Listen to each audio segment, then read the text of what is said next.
Voilà, bonjour à tous et à toutes pour notre rendez-vous du séminaire Chai. On est donc à quelques jours de Yom Kippour et on va donc traiter aujourd'hui du sujet de la Teshuvah, du retour. Il est donc évident que on a déjà donné pas mal de cours cette année et bien évidemment les autres années aussi sur cette notion. Il y a déjà énormément d'enseignements qui ont été donnés. Il est évident que dans le cadre de ce séminaire, il est absolument impensable et impossible de voir tous les aspects concernant ce sujet. Je vais juste prendre donc un point qui me paraît essentiel, que je n'ai d'ailleurs pas traité véritablement, officiellement dans les récents cours, et qui est un point extrêmement important concernant la Teshuvah. Comme vous le savez, il ne s'agit pas d'un cours ni d'une conférence, je vais simplement, on va dire, démarrer notre séminaire, qui est essentiellement un échange entre nous. Après que j'aurai présenter le sujet, c'est vous qui allez poser des questions. N'attendez pas, bien évidemment, que je termine mon exposé qui va durer une vingtaine de minutes. N'attendez pas que j'ai terminé pour commencer à poser vos questions. Essayez au fur et à mesure de poser des questions par rapport à ce que je dis, de manière à ce que lorsque après je passerai sur le site, je puisse directement commencer à répondre à vos questions. Un point essentiel que je voudrais voir avec vous, c'est le sujet du libre arbitre. Comme vous le savez, le sujet du libre arbitre est un concept très connu, en tous les cas dans le judaïsme, mais c'est un concept qui reste très très théorique et dont pratiquement personne ne comprend l'implication réelle dans la vie et surtout dans le phénomène de la faute et de la Teshuvah. Je m'explique. On sait très bien que durant toute l'histoire, et peut-être dans notre génération plus que dans n'importe quelle autre génération, l'humanité dans sa grande majorité sombre dans ce que l'on pourrait appeler l'idéologie du bouc émissaire. Le responsable, ce n'est jamais moi. Il est vrai, mais ce n'est absolument pas le sujet aujourd'hui, que sur le plan historique, la théorie du bouc émissaire, elle est très connue. C'est le phénomène profond, véritable de l'antisémitisme. Les nations ont eu besoin de se décharger et de trouver un responsable qui, dans chaque génération, pourrait être accusé de tout ce qui va mal dans le monde, et bien évidemment, c'est les Juifs qui ont été choisis. Mais ce qui est vrai au niveau collectif n'est que le reflet d'un problème beaucoup plus profond, qui se trouve dans chaque homme, dans chaque relation humaine, dans chaque couple, dans chaque famille, partout où il y a deux êtres qui vivent ensemble. Je m'explique.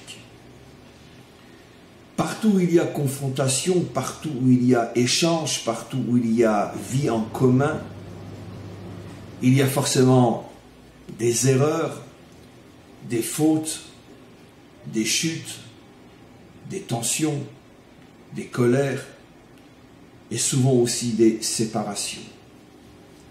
C'est vrai dans le couple, peut-être dans ce domaine-là plus que partout ailleurs aujourd'hui.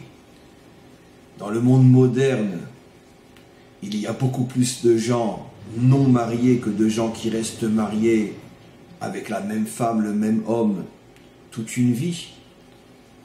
Ce genre de situation d'un mariage qui commence à 20 et quelques années et qui se termine à 120 ans n'est pratiquement aujourd'hui pratiquement impossible à trouver. En tout cas, dans la nouvelle génération, c'est presque du domaine du miracle. La majorité des gens ne se marient plus et la grande majorité de ceux qui se marient divorceront au moins une fois. Et c'est vrai aussi au niveau de la famille, les enfants qui se retournent contre les parents, qui quittent la maison, qui parfois pendant des années n'ont plus aucune relation avec les parents, ou le contraire, les parents qui ne veulent plus voir les enfants. C'est encore plus vrai dans le domaine de la relation humaine. On a une certaine amitié, mais combien de temps elle va durer? Et très souvent, elle se transforme en haine, et pire encore. C'est vrai au niveau des relations professionnelles, c'est vrai au niveau des nations entre elles, c'est vrai partout. Dès qu'il y a confrontation, dès que l'on essaye de vivre et de faire quelque chose en commun, on arrive très vite à de graves problèmes. Ce n'est pas ça le sujet. Ça, c'est un sujet en soi. Pourquoi arrive-t-on à des problèmes? Mais ce n'est pas le sujet. Le problème est comment je vois le problème. Il est clair, tout le monde le sait, que dans 99,9% des cas, le responsable, le fautif, c'est toujours l'autre. Le couple, malheureusement, en est l'exemple le plus criant, le plus évident. Un couple qui commence à vivre des tensions, un couple qui commence à se fragiliser, toujours, c'est l'autre que l'on accuse. Attention, attention, attention. Je ne dis pas que l'autre n'a pas sa part de responsabilité. Je ne dis pas que l'autre n'a pas fait de grandes et graves erreurs. Je rajoute que dans toute relation humaine, c'est absolument impossible que la responsabilité ne soit pas partagée, et pas nécessairement à 50-50, peut-être qu'effectivement l'autre a 60 et moi je n'ai que 40% de la responsabilité. Mais malgré tout, le fait d'être certain et d'avoir raison de dire que l'autre est en grande partie responsable ne peut en aucun cas justifier le fait que la situation n'est pas réparable, ne peut en aucun cas justifier le fait de dire « ben moi, je peux plus, c'est impossible, c'est au-dessus de mes moyens, c'est de sa faute, un point c'est tout ». C'est là, et dans ce cas précis, que rentre le secret du libre arbitre. Le libre arbitre n'est pas une notion théorique, métaphysique. Le libre arbitre signifie, et c'est de cette manière qu'il faut le comprendre, que rien ni personne ne peut réellement influencer mes décisions, mon intelligence, ma force, la manière dont je vais avancer, ce que je vais décider. Ça ne dépend que et uniquement que de moi. Je reviens sur ce que je dis. À partir du moment où personne ne vit seul, on vit tous finalement confrontés. On doit faire face à un tsunami d'influences qui très souvent sont négatives et qui effectivement agissent sur moi. Mais je dois savoir, je dois être persuadé, je dois être convaincu que finalement le dernier mot, c'est moi et uniquement moi qui dois l'avoir. Personne ne peut influencer ce que je suis. Le libre arbitre n'est pas un concept philosophique. Le libre arbitre est une force d'une puissance inimaginable qui se trouve en moi, mais que la majorité des humains ignorent ou ne veulent pas reconnaître. Parce que si je reconnais que j'ai cette force en moi, eh bien, je vais être confronté à ma responsabilité. Parce que si en dernier recours, toute décision prise ne dépend que de moi, et même si l'autre a une influence sur moi, même si l'autre a tort, je ne peux en aucun cas dire c'est sa faute si on en est arrivé là. Non, si on en est arrivé là, c'est par ta décision à toi, décision libre de toute influence extérieure, que tu l'acceptes ou non, que tu le comprennes ou non, que tu le veuilles ou non. Donc si on est arrivé au divorce, c'est toi et uniquement toi qui as divorcé. Si on est arrivé à une séparation, si on est arrivé à un conflit, si on est arrivé à une guerre, c'est toi et absolument toi et uniquement toi qui es responsable de ce qui a été atteint. Guerre, divorce, destruction, etc. Ce point est fondamental parce qu'encore une fois, pratiquement personne ne le comprend et pratiquement personne ne l'accepte. Tout le monde dira à partir du moment où on est arrivé ensemble à une petite situation, j'ai au plus un nombre X de pourcentage de responsabilité. Mais puisqu'on était mariés ensemble et qu'on a divorcé ensemble, automatiquement, la responsabilité du divorce est partagée. Donc ça minimise énormément ma responsabilité. Qu'est-ce que la Torah et la compréhension authentique de la Torah nous enseignent? C'est que même si effectivement il faut être deux pour être marié, il faut être aussi deux pour divorcer, en ce qui concerne le divorce, la destruction, tu es le seul responsable. Et elle doit dire exactement la même chose. Chacun doit se dire, je suis le seul responsable. Dans un autre domaine, j'ai été tenté, j'ai été séduit, j'ai trahi mon épouse, j'ai trahi ma femme. Je sais que j'ai une part de responsabilité, mais d'un autre côté, qui aurait pu tenir devant une telle agression?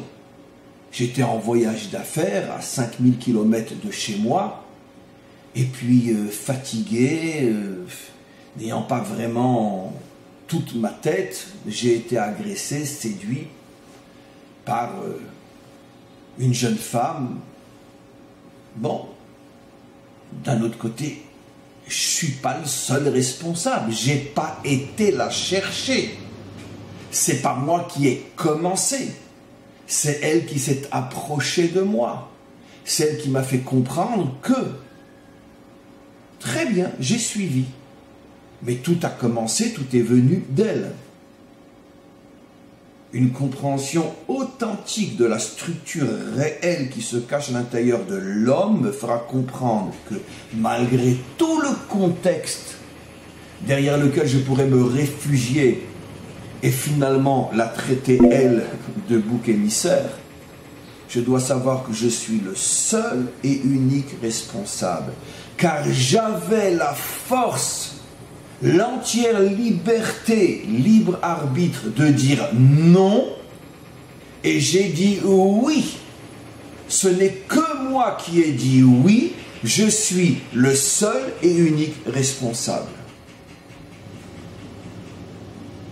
Un conflit entre deux nations, une guerre, des catastrophes, chacune des deux est la seule et unique responsable. Ça, c'est le secret du libre arbitre.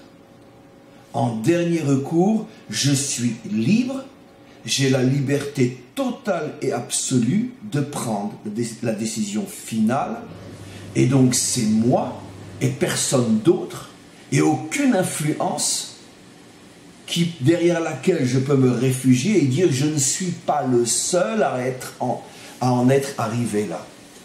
Voilà. Tant que l'on n'a pas compris ce principe, il est absolument impossible impossible de faire une véritable teshuva. Même si à Yom Kippour, ou si en général, on va dire oui, je regrette, mon Dieu, excuse-moi, et patati et patata, et comme j'ai toujours la confession. Vous connaissez ma manière de parler aujourd'hui. Voilà, on se confesse. Il n'y a que les confesseurs qui se confessent. Absolument. C'est pour ça que le monde est un monde de confession. Voilà. Parce que c'est pas sérieux. C'est pas sérieux. Parce qu'au moment où je me confesse, en vérité, je me suis déjà disculpé 1000 fois avant d'en arriver à la confession. C'est pas sérieux. Parce que si réellement, je me savais l'unique responsable de ce que je fais, je n'aurais pas besoin de me confesser. Je ne serais donc pas un vulgaire confesseur. Je me prendrais en main et je me dirais une fois pour toutes, tu es un homme libre, tu es un homme fort, tu es un homme indépendant. Ta liberté t'a amené du mauvais côté. Tu as fait les mauvais choix. Maintenant, prends cette force et sois un homme véritablement libre et fais les bons choix. Qu'est-ce que tu as besoin de te confesser? En vérité, la confession, c'est tout simplement une manière de se décharger et de dire, en vérité, c'est pas moi, c'est l'autre. C'est le mauvais penchant qui est en moi, c'est cette bonne femme idiote que j'ai devant moi, c'est ce mari stupide que j'ai devant moi, c'est ces enfants voyous que j'ai devant moi, c'est ce peuple de barbares qui est devant moi, et bien sûr, et en dernier recours, et en premier recours, c'est toujours ces sales juifs qui foutent la pagaille partout dans le monde. Voilà. L'un des plus grands enseignements de la Torah, c'est le libre arbitre. Et c'est précisément l'enseignement que pratiquement personne ne comprend, personne n'est capable d'en comprendre l'implication dans la vie de tous les jours. Personne, absolument personne, ne peut m'obliger à choisir ce que je ne veux pas choisir.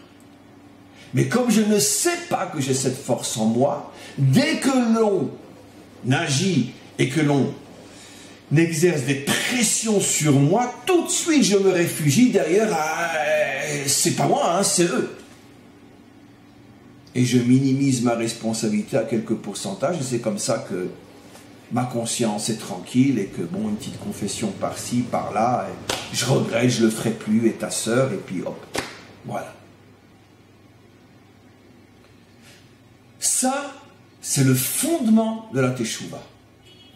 Tant que tu continues à partager ta responsabilité avec les autres ou avec la situation, avec le contexte, tu ne pourras jamais faire teshuva.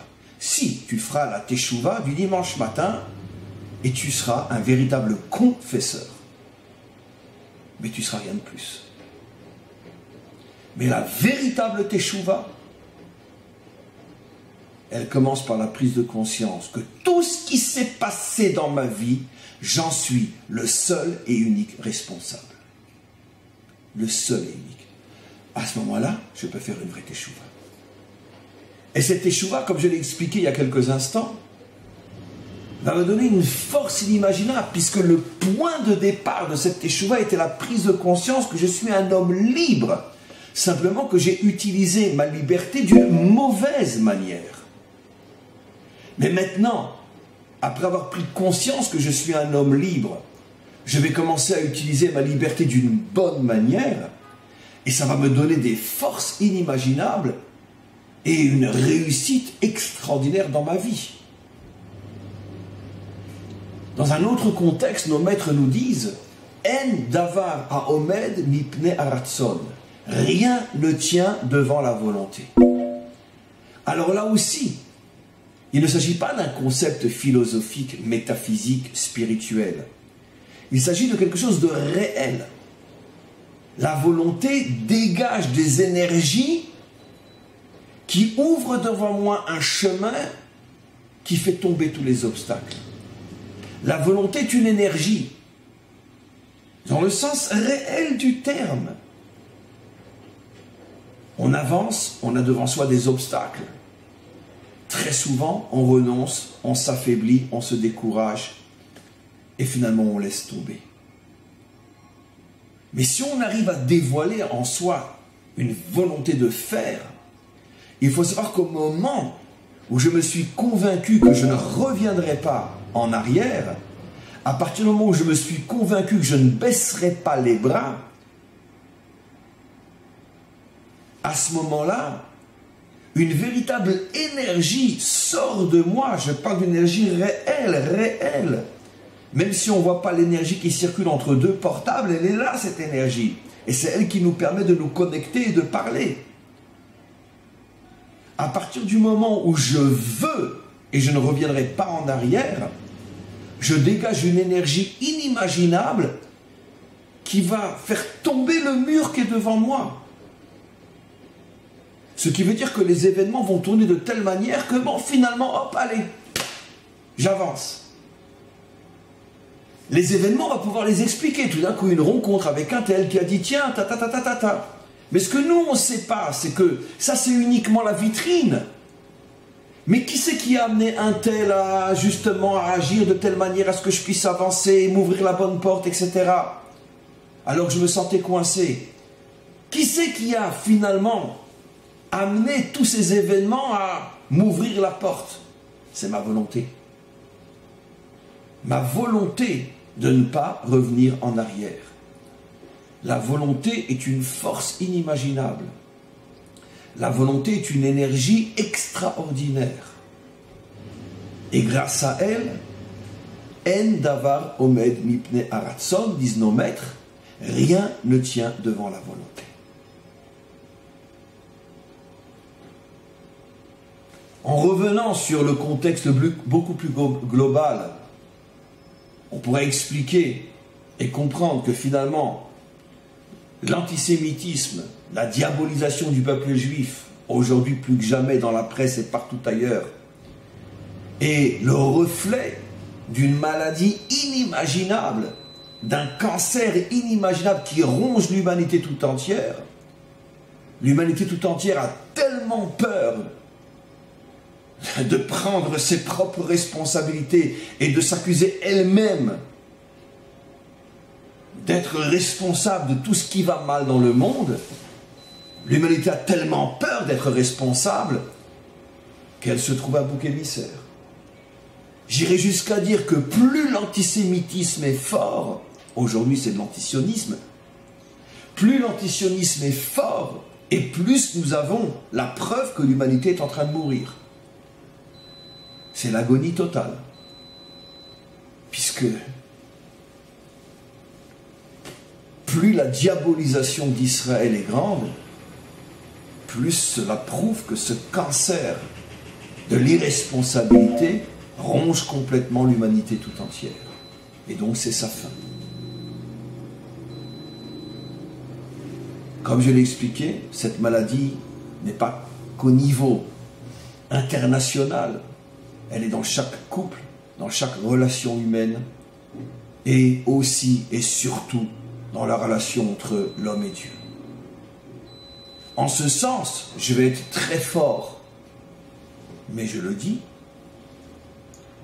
l'une des plus grandes supercheries spirituelles, l'un des plus grands mensonges spirituels jamais créés dans ce monde, c'est la religion de la grâce, de la prise en charge. Un est mort pour tous. Et en mourant, il a racheté toutes nos fautes.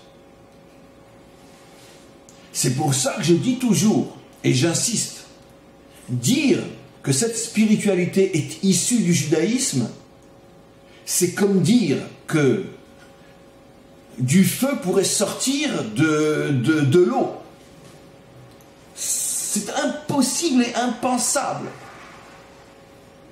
Parce que c'est l'extrême absolu contraire de la pensée juive authentique. dire que quelqu'un est mort pour l'humanité, présenter une spiritualité qui est celle de la grâce, c'est nier dans ses fondements les plus profonds la Torah d'Israël. Ça n'a rien, mais strictement rien, mais absolument rien à voir avec le judaïsme. Le bouddhisme, l'islam, même l'athéisme sont plus proches du judaïsme que ne l'est cette forme du christianisme. Aucune spiritualité ne s'est à ce point éloignée du judaïsme que la religion de la grâce et de la mort pour l'humanité tout entière. Même un athée qui ne croit pas en Dieu est plus proche du judaïsme que celui qui croit qu'un Dieu peut mourir pour racheter les fautes de l'humanité tout entière. Un bouddhiste, un tibétain, un hindouiste, un idolâtre est plus proche du judaïsme que celui qui pense que l'on peut me nettoyer de mes fautes en passant par quelqu'un d'autre. Ça, c'est un point essentiel de tout ce que j'explique ce matin. Cette idéologie de l'irresponsabilité, du nettoyage par la grâce est devenue l'idéologie du monde occidental. Et c'est pour ça que le monde occidental est en train de mourir, de crever littéralement. D'ici quelques décennies, on dira il était une fois nos ancêtres, les Européens et les Occidentaux. Parce que cette idéologie, qui est celle du culte d'un mort, est en vérité l'idéologie du culte de la mort. Rien ne tue plus un homme, un couple, une famille, une communauté, que de se déresponsabiliser en portant tout sur un autre. C'est la mort totale de l'humain. Le judaïsme est construit sur le fondement qui est l'absolu contraire. Tu es le seul responsable, et si ce n'est toi qui te prends en main, personne, ni même Dieu, ne pourra le faire pour toi. Voilà le secret de la Teshuvah authentique. Voilà, on va maintenant passer à des questions, s'il y en a. Je l'espère, et on y va. Alors, très bien. Maçon. Finalement, dans un couple, chacun est responsable à 100%, absolument. C'est ce que j'ai expliqué. Bien qu'on vit à deux, et bien que les erreurs sont faites à deux, bien que les colères sont enclenchées par les deux, malgré tout, au niveau de la responsabilité, chacun est l'absolu seul responsable. Oui, c'est le fondement de, on pourrait dire, de l'identité humaine authentique. Je suis le seul responsable. Maçon, si chacun d'entre nous prend conscience qu'il est responsable à 100% de ses choix, alors le monde peut évoluer très rapidement. Mais évidemment, vous imaginez, dans un monde dans lequel chacun se dirait « je suis le seul responsable », il n'y a plus de guerre possible, il n'y a plus d'atrocité possible. Il n'y a plus de guerre possible entre les peuples. Comment on déclenche une guerre? Forcément en justifiant le fait que l'autre, c'est lui le responsable. Il faut toujours qu'une guerre s'appuie sur une certaine justification. D'accord? Les sionistes ont pris la terre des Palestiniens, un peuple qui existe que depuis 60 ou 80 années, et nous, ça fait déjà 4000 ans, mais peu importe. Toutes les guerres, c'est comme ça. On envahit l'Irak parce que Saddam Hussein est en train de faire une bombe atomique et de mettre en danger le monde entier. L'une des plus grandes inventions, des plus grands mensonges que tout le monde connaît, mais bon, personne ne bouge. Et tout ça pour prendre le pétrole de l'Irak, peu importe. Et ainsi de suite. Je veux dire, on fait la guerre au Vietnam parce que je sais pas trop quoi. Bon, c'est tellement idiot que de toute façon aller chercher des raisons. Mais peu importe, chaque guerre on a besoin d'accuser l'autre pour lui rentrer dedans. Mais Hitler aussi a eu 1001 bonnes raisons de déclencher la guerre. Tous les divorces sont fondés sur une accusation. que chacun des deux porte sur l'autre. Et ainsi de suite. Donc évidemment que si on arrête une fois pour toutes de diaboliser l'autre, il n'y a plus de guerre possible. Ben, c'est le grand message de la délivrance finale. C'est pour ça que nos prophètes disent qu'au moment de la délivrance finale, le monde ne sera que paix, qu'amitié et qu'entente entre les hommes et entre les peuples et les nations. Évidemment.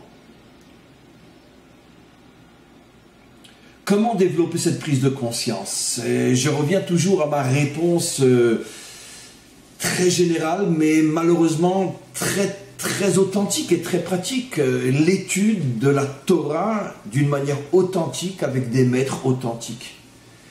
Et propagée aujourd'hui avec toute la technologie, Internet et les livres et tout le reste. Aujourd'hui, la propagation de la vérité vraie est beaucoup plus facile.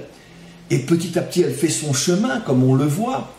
Et avec patience, avec endurance, avec volonté, la vérité se propage dans toutes les langues, par des maîtres authentiques, en anglais, en français, en russe, en hébreu, peu importe. Et petit à petit, lorsque le maître du monde sentira que ça y est, la vérité s'est déjà suffisamment propagée, lui-même commencera à intervenir, car il est notre associé, nous sommes ses associés, chacun a sa part de travail et de responsabilité. Et bon, il amènera des événements qui précipiteront les choses et qui feront que la délivrance sera possible. Continuons.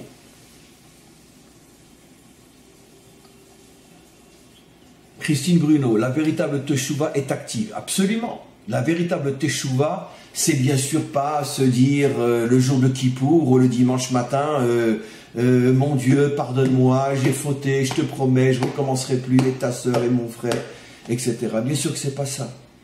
Bien sûr que c'est pas ça. La véritable Teshuvah, c'est une action, c'est une prise de conscience. C'est un changement radical, fondamental dans ma vie.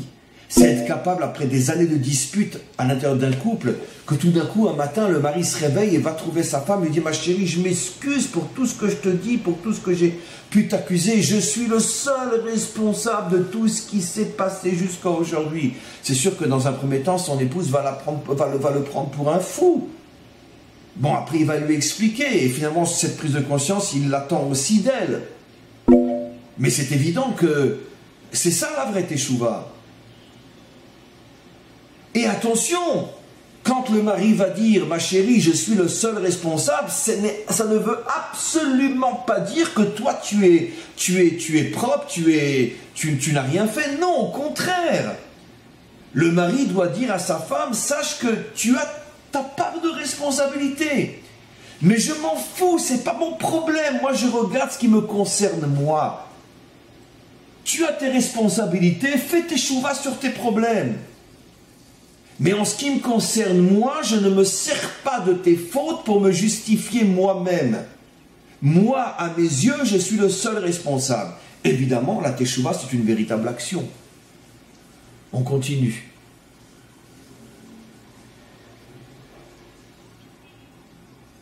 Maçon, parfois ceux qui essaient de développer cette prise de conscience sont en danger. Comment se protéger? Évidemment.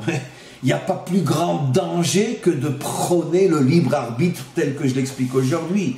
Parce que le premier qui dit la vérité, ben on connaît tous la chanson. Évidemment que les dictateurs et le mal n'ont qu'un seul et unique projet de transformer l'humanité en mouton en leur proposant un responsable de tout ce qui va mal. Et comme ça, bon, tout le monde s'est confessé et c'est tout, il n'y a plus de problème. Évidemment que depuis toujours,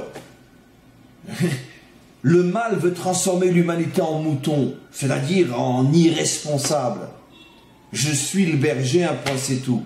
Et dès qu'il y en a un qui prend conscience de cette idéologie de la destruction de l'humain, eh ben il est tout de suite zigouillé, c'est évident.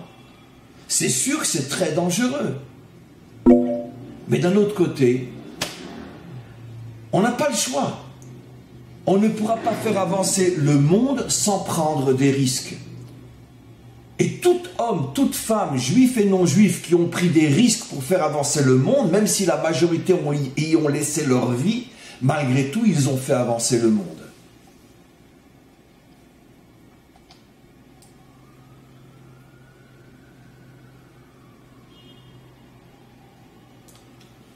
souvent ceux qui détiennent le pouvoir dans le monde ne veulent pas que les humains développent le sens de responsabilité. C'est ce que je viens d'expliquer, je n'avais pas vu la question, vous avez parfaitement compris. Christine, la volonté agissante n'est-elle pas l'essence de notre âme? Absolument. L'essence de l'âme, c'est-à-dire en vérité, la qualité qui définit l'essence de l'âme, c'est la volonté. C'est un concept de Kabbalah très très connu, expliqué dans la Chassidoute. Chaque partie de l'âme a ses propres qualités, mais l'essence de l'âme a pour qualité la volonté absolument. C'est-à-dire que quand je suis un homme de volonté, à ce moment-là, j'agis avec l'essence de mon âme. On continue. La volonté, la magie, c'est la magie. J'ai pas très bien compris. Marlène, dans sa force à se reconstruire dans sa nouvelle situation, surmonter les difficultés pour ne pas devenir une charge pour les autres. Oui, absolument. Ça aussi. Et c'est insupportable de vivre avec quelqu'un qui est toujours en train de dire c'est pas moi, c'est l'autre. Bon, j'ai pas de travail en ce moment, c'est le contexte, il y a une crise internationale, les affaires ne marchent pas. Avec ma femme, pourquoi ça va pas? Bah, tu sais, depuis le MLF, les femmes, elles sont plus libres, elles ont relevé le nez, c'est difficile maintenant d'être un homme à la maison. Oh, les enfants, tu sais maintenant avec Internet, comment tu veux les éduquer? Mais c'est insupportable un bonhomme qui parle comme ça, c'est une tête à claque. Une tête à claque. Tu es toujours en train de dire, c'est pas moi, t'as pas réussi avec tes gosses, c'est Internet. T'as pas réussi avec ta femme, c'est le MLF. T'as pas réussi dans ta vie professionnelle, c'est la crise économique. Mais arrête! C'est insupportable. À partir du moment où tu te prends en main, ben, tu cesses d'être un poids pour les autres et tu deviens au contraire un modèle pour les autres. On a envie de te ressembler. Car on est tous attirés par la force. Et la force, c'est la prise de conscience que tout ne dépend que de moi. C'est ça la force. Rocker. Il y a un problème de volonté jusqu'au boutiste dans la méchanceté. La suite est la dictature. Il y a un problème d'une volonté dans la méchanceté. Oui, si j'ai bien compris votre question, c'est un autre sujet, mais tellement lié à ce qu'on explique. Malheureusement, dans ce monde, et ça c'est on pourrait dire un sujet sur lequel on pourrait parler pendant des heures, c'est qu'effectivement, dans ce monde, le mal a beaucoup plus de facilité à récupérer les forces positives que le bien lui-même. Et lorsque le mal récupère les forces positives, par exemple la volonté, prenons le cas d'Hitler, alors qu'il savait déjà que tout était fini, il a continué à aller jusqu'au bout. Ça veut dire qu'il savait qu'il perdait sur tous les terrains, mais il continuait dans ce contexte comme dans un autre, mais prenons ce cas-là, ce qui nous concerne nous les Juifs, il continuait en 1944, alors qu'il savait déjà que tout était fini, à déporter plus de Juifs, particulièrement les Juifs hongrois, plus que de n'importe quelle autre année. Il y avait plus de 2000 Juifs qui étaient gazés par jour à Auschwitz en 1944, alors que tout le monde savait que la guerre était finie, que la guerre était perdue. C'était encore une question de quelques mois. Mais il a été jusqu'au bout de sa volonté satanique, puisque c'était ça l'essentiel de tout son projet dès le départ. Et donc malheureusement, effectivement, le mal a beaucoup plus de facilité à vivre selon les principes du bien, mais récupéré vers le mal. C'est le grand problème de l'humanité. Il y a bien sûr des raisons à cela, mais encore une fois, c'est un sujet dans lequel je ne peux en aucun cas rentrer maintenant, parce que c'est un autre sujet et surtout énorme. Mais effectivement, lorsque c'est le mal qui prend le cours d'aujourd'hui à sa charge, ça devient une catastrophe. Et malheureusement, c'est la raison pour laquelle la majorité de l'humanité, nous sommes des moutons, et dirigés par quelques dictateurs politiques, médiatiques, philosophiques et religieux, qui eux, par contre, vont jusqu'au bout de leur volonté. Ils ont pris le bien pour en faire du mal. On continue. Christine, combien l'humanité a besoin aussi de se tremper entièrement dans un grand mikvé pour mettre fin à sa passivité, qu'Hachem déverse aussi qu'Hachem déverse aussi sur les nations des eaux pures pour les purifier. Bien sûr, c'est pour ça que le maître du monde a inventé Internet en se servant de quelques grands cerveaux comme outil entre les mains d'un artisan, mais c'est une invention purement divine pour que justement la vérité puisse être diffusée à grande échelle afin de précipiter et de préparer le monde à la délivrance finale, absolument. Ourni, il y a aussi la mauvaise volonté. L'islam a la volonté de faire un califat mondial et l'Iran, etc.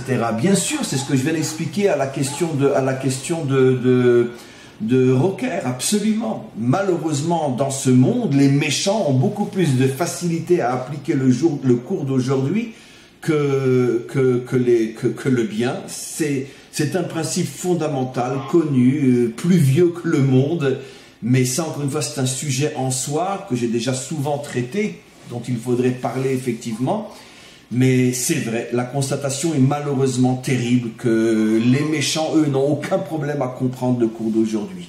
Et ils savent comment s'en servir. Agnès, ne doit-on pas remonter jusqu'à Caïn et Abel en ce qui concerne cette responsabilité ou responsabilité? Absolument. Mais ce n'est pas la première. Sachez que le premier qui a dit « ce n'est pas moi, c'est l'autre », c'est Adam.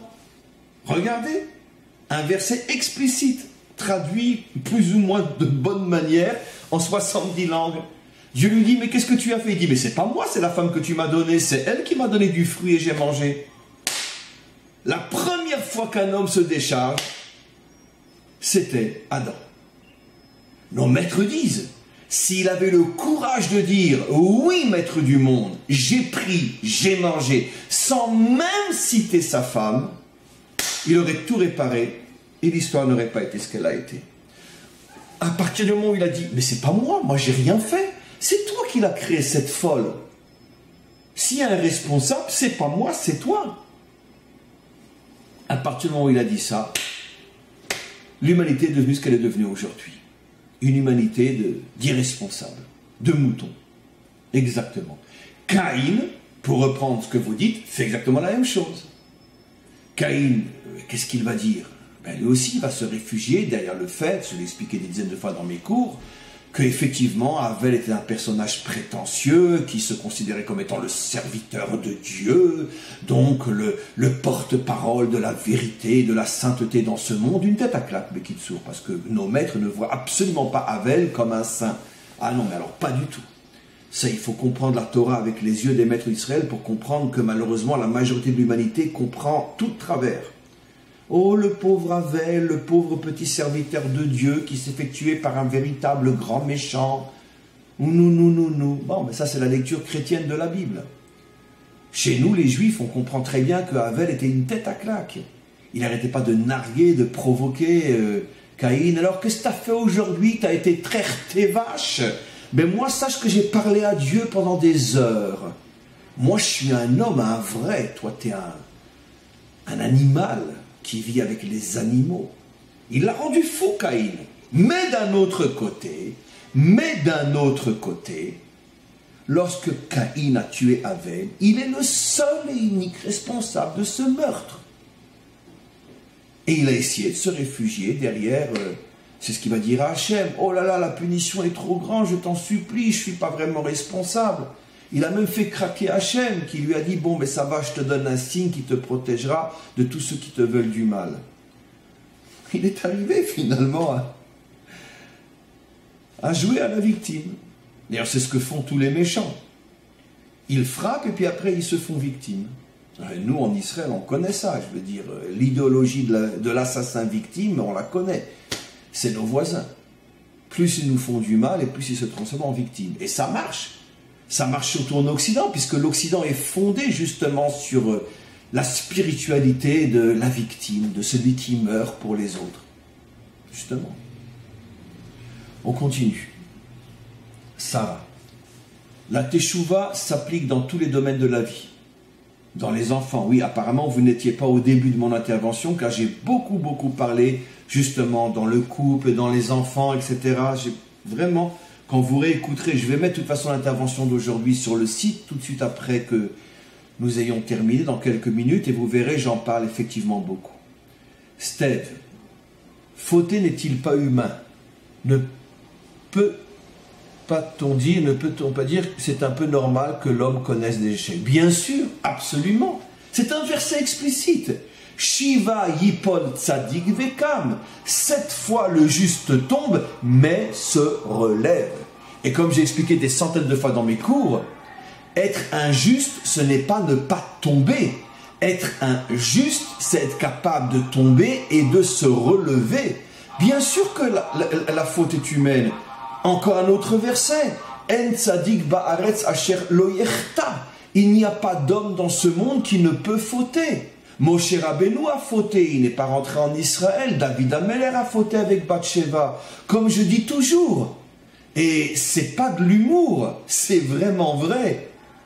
Si quelqu'un venait à moi et essayait de me convaincre que je dois le suivre parce qu'il est parfait, eh ben je lui répondrais, tu sais quoi, regarde, tu tournes à droite, là, regarde là-bas, il y a les cabinets, tu peux y aller là.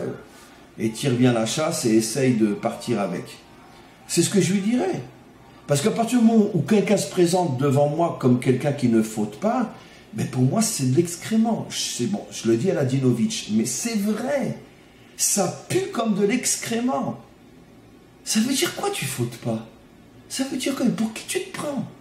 Tu te prends pour le bon Dieu? Il n'y en a qu'un qui peut dire qu'il ne faute pas. C'est le bon Dieu. À partir du moment où tu n'es pas un créateur mais une créature, tu es forcément quelqu'un qui va fauter. Et encore une fois, ce n'est pas tellement sur la faute que Dieu va te juger, mais sur la manière de la vivre et de la réparer. Si après la faute tu dis c'est pas moi, c'est l'autre, alors tu es effectivement un vrai fauteur. Mais si après la faute tu te relèves et tu dis mince, je suis un imbécile, je suis un idiot, mais c'est pas grave, je vais me prendre en main. Ah, le bon Dieu se met à pleurer, il dit waouh, quel homme, je suis content de l'avoir créé celui-là. Le bon Dieu regarde même pas ta faute, il voit l'homme qui est en toi. Waouh, quel homme! C'est ce qu'il voit. Donc en vérité, ce n'est pas tant la faute qui nous tue, c'est la manière de réagir après la faute. Anna, pour y arriver, vous avez dit qu'il faut étudier avec un rave. Les femmes sont-elles concernées? Ben évidemment. Dans notre génération, plus que dans aucune autre génération, les femmes étudient. Je sors d'un Shabbat séminaire, comme pratiquement tous les Shabbats. Moi, c'est le seul jour où je travaille le plus, c'est le Shabbat, mais peu importe. J'étais dans le nord du pays, j'ai donné des cours pendant tout le Shabbat, et j'avoue que les cours où sont venues le plus de personnes, c'est justement les cours de femmes. Mais au contraire, les femmes aujourd'hui, encore plus que les hommes, ont soif de Torah, étudient la Torah et la comprennent très souvent mieux que les hommes encore. Et c'est vraiment, vraiment dans notre génération, plus que dans n'importe quelle génération, que la femme doit de toutes ses forces revenir à la Torah. Car quand elle comprend la Torah, elle la vit d'une manière beaucoup plus grande, beaucoup plus authentique, beaucoup plus forte que les hommes. Voilà, on va s'arrêter là pour aujourd'hui. Vos questions étaient extraordinaires. Alors vraiment, merci pour ces questions. Je pense que le cours était extraordinaire aussi, et mes réponses aussi. On est tous extraordinaires. Et voilà, donc on repart pour un long moment sans véritablement d'échange entre nous, parce que bien sûr il y a Kippour, après il y a Sukkot, et bon, on est complètement investi dans les fêtes, mais je vais mettre ce cours, je vais le mettre public pour tout le monde aujourd'hui, car je pense que c'est vraiment une nécessité, et puis comme ça, ça permettra aussi plus facilement à chacun d'entre vous d'y accéder. Et on se retrouve, sauf s'il y a une exception ici ou ailleurs, on se retrouve en principe donc après les fêtes de Sukkot. Je vais vous dire exactement quand. On se retrouve en principe le mercredi 3 octobre. Je le redis, on se retrouve en principe le mercredi 3 octobre. Donc à vous tous et à vous toutes, encore une fois, merci beaucoup pour vos interventions, pour vos questions. Et on se retrouve dans un peu plus de 2 semaines. À tous et à toutes, à très bientôt.